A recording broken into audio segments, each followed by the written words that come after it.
केंद्रीय निवडणूक आयोगाची आज पत्रकार परिषद आहे। आज दुपारी 4 वाजता या पत्रकार परिषदेला सुरुवात होणार आहे। बिहार विधानसभा निवडणुकांच्या तारखांची घोषणा होण्याची शक्यता वर्तवली जाते। या घडीची सगळ्यात महत्त्वाची ही बातमी, बिहार विधानसभा निवडणुकीच्या तारखांची आज घोषणा होण्याची शक्यता आहे। त्या दृष्टिकोनातून केंद्रीय निवडणूक आयोगाची आज पत्रकार परिषद असेल। या सगळ्याविषयी अधिक माहिती घेण्याकरता थेट जाऊया आपल्या प्रतिनिधी भाग्यश्री प्रधान आचार्य यांच्याकडे।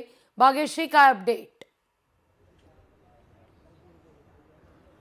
नक्कीच खरं तर बिहारची निवडणूक जी आहे ती येऊ घातलेली आहे आणि त्याच्या ज्या तारखा आहेत त्या जाहीर होण्याची शक्यता या पत्रकार परिषदेतून दिसून येते सध्या तरी। कारण आपण बघतोय की अनेक दिवस बिहारच्या निवडणुका ज्या आहेत त्याची चर्चा देखील रंगलेली पाहायला मिळाली होती। अनेक निर्णय जे आहेत ते देखील बिहार सरकारने या निवडणुकांच्या पार्श्वभूमीवर घेतलेले पाहायला मिळाले। जसं की महाराष्ट्रात लाडकी बहीण योजना राबवली गेली, त्याच पद्धतीने बिहार येथे देखील अशाच पद्धतीची योजना राबवण्यात आली, ज्यामध्ये 10,000 रुपये महिलांच्या खात्यामध्ये जमा होत असताना पाहायला मिळतात। आणि या सगळ्या एकंदरीतच ज्या वेगाने हालचाली बिहार गव्हर्नमेंटकडून सुरू आहेत त्या पार्श्वभूमीवर जी निवडणूक आहे ती देखील अगदीच तोंडावर येऊ घातलेली पाहायला मिळत होती आणि त्याच्या तारखा ज्या आहेत त्या आज जाहीर होतील। साधारण जानेवारीच्या आधी या निवडणुका घ्यायच्या अशी माहिती जी आहे ती सुप्रीम कोर्टाने देखील त्यांना दिलेली होती। असे आदेश खरं तर सुप्रीम कोर्टाने दिलेले होते। त्यामुळे